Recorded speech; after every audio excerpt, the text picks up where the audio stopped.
Bir lokma ekmeğe bir ömür verdik. Belki bugün belki yarın kavgamız. Bir lokma ekmeğe bir ömür verdik. Belki bugün belki yarın kavgamız. Geçmişten ders alıp sınava girdik. Belki bugün belki yarın kavgamız. Geçmişte ders alıp sınava girdik. Belki bugün belki yarın kavgamız. Sosyalizm adınadır davamız.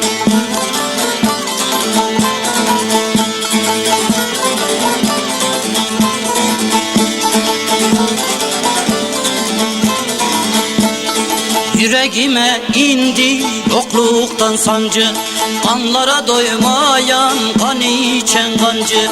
Yüreğime indi yokluktan sancı, kanlara doymayan kan içen kancı.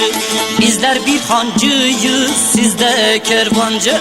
Belki bugün belki yarın kavgamız.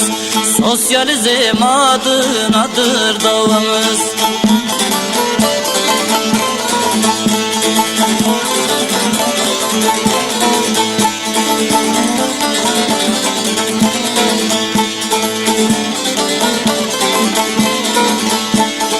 Davaya inanan katılır buna.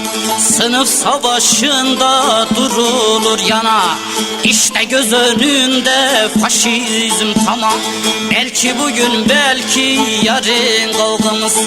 İşte göz önünde faşizm tamam. Belki bugün belki yarın kavgamız. Sosyalizm adınadır davamız.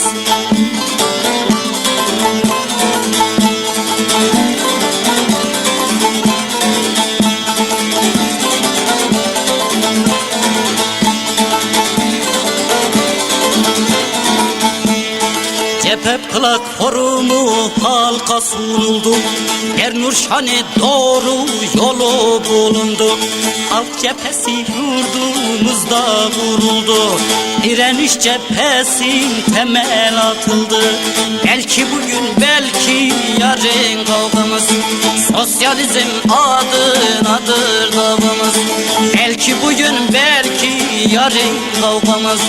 Sosyalizm uğrunadır davamız.